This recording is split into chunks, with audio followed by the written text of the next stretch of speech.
Shikues të nderuar, Talpo Televizioni ju përshëndes, ju ftoj të ndiqni edicionin informativ të lajmeve.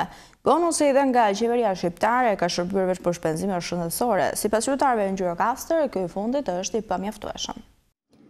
Bonusi dhe nga qeveria shqiptare këtë pranverë duke se nuk ka shërbyer për asgjë. Pensionistët e Gjirokastër thonë se është i pamjaftueshëm për të përballuar jetesën dhe se këto bonuse duhet të ishin pjesë e pensioneve të tyre pasi i meritojnë në bazë të punës që kanë bërë ndër vite. Ndërkohë që jeta është me një kosto tepër të lartë. Shpenzimet më së shumti i kanë shkuar për shëndet dhe kjo i ka bërë ata të jenë sërish me xheba bosh. Çeti, kimi lekë? Të dhe? Dorit të prapë qime, për na behari të domi. Ja, unë heqë të marim drute, marim drute, e kështë 100 lekë. Par 2 metrë në drute.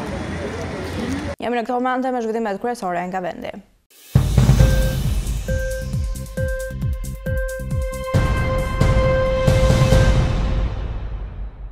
Duke u përgjigjur interesit e një deputeti, Ministri i Mbrojtjes Piro Vengu shpreh sot në kuvent se ka patur interes të lartë për të investuar në industrinë e mbrojtjes së Shqipërisë.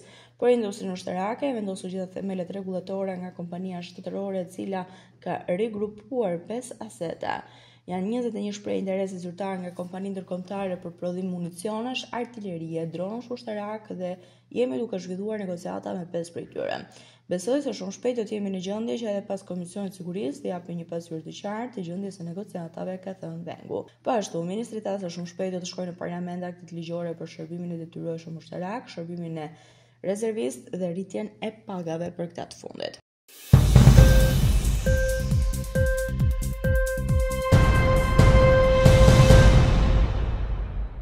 Shqipëria ka treg pune problematik në raport me rajonin dhe vendet fqinje për shkak të informalitetit të lartë, pagave të ulta dhe punësimit të pasigurt. Fondacioni Evropian i trajnimeve që operon në mbledhjen e Bashkimit Evropian vërejti në një studim të fundit se punësimi pa kontrata është mjaft i përhapur në Shqipëri dhe sidomos në punonjësit mbi 55 vjeç, ku 1/3 e tyre nuk e ka një të tillë.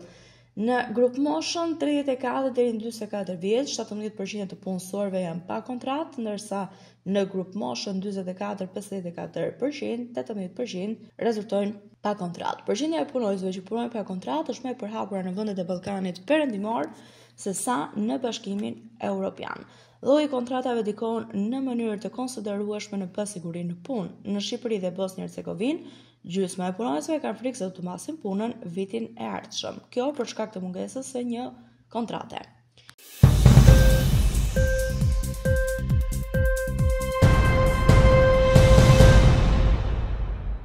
Dalemi tashmë në një blok informativ nga bota.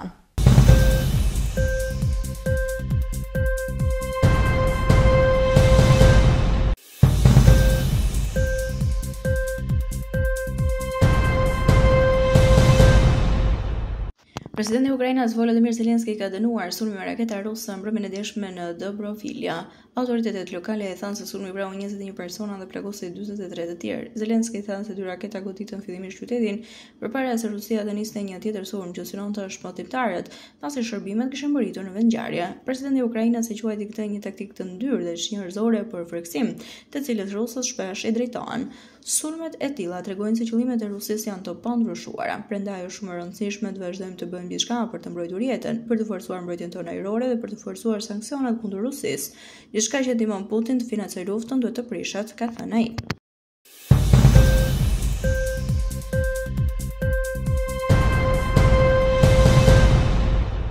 Më shumë se 200.000 familje dhe biznesa australiane janë ende pa energji përgjatë bregut lindor të vendit pas ciklonit Alfred që goditi disa pjesë të Queen Island dhe Wales të ri jugor me shire të rrëmbyeshëm. Edhe pse studia dobësohet, autoritetet kanë lëshuar një seri paralajmërimesh për përmbytje dhe mot të rënd për një shtrirje prej 400 kilometrash në shtetin lindor. Cikloni tropikal solli 30 cm shi në 24 orë në kryeqytetin e Queen Island, tha byroja kombëtare e motit. Disa rrugë në qytetin me 2.5 milion banor u përmbytën, duke lënë të bllokuara makina të zhytura në ujë në zonat më të goditura, derisa treguan imazhet e publikuara në mediat australiane. Shërbimet publike thonë se më shumë se 210.000 shtëpi dhe biznesa ishin pa energji dhe një 10.000 të tjera në Walesin e ri jugor.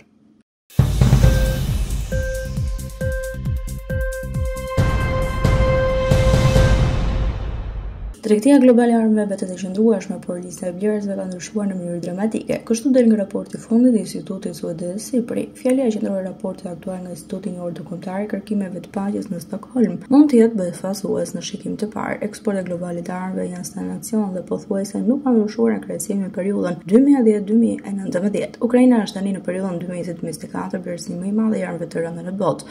Krahasuar me vitet 2015-2019, ky vend i sulmuar nga Rusia në vitin 2022 i rriti pothuajse 100 fish importat. Fakt ky që në vetvete është i frikshëm.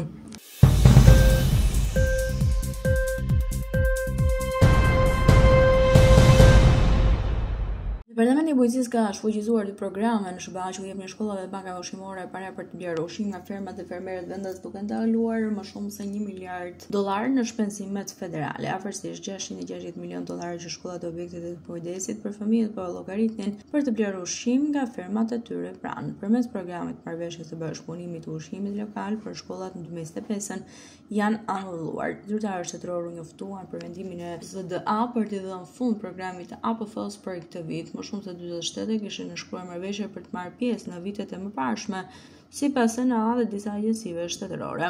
Programi i marrëveshjes së bashkëpunimit të ndihmës për blerjen e ushqimit lokal, i cili mbështetet në bankat e ushqimit dhe organizatat e tjera të ushqimit, është shkurtuar. Në një deklaratë, Nizëdhënësi SDA konfirmoi se financimi i njoftuar më parë në tetorin e kaluar nuk është më i disponueshëm dhe ato marrëveshje do të ndërpritjen pas njoftimit 60 ditor.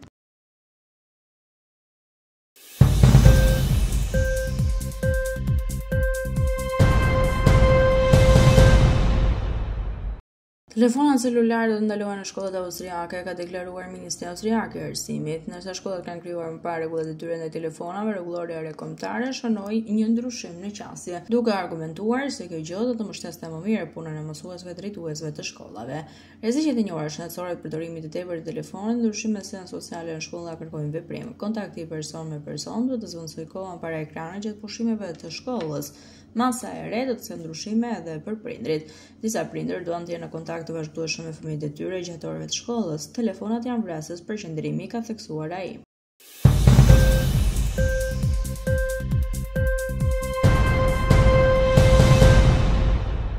Ishte gjithçka e përgatitur për këtë edicion informativ lajmesh. Unë ju falenderoj për vëmendjen tuaj. Bashkë mirëpafshim.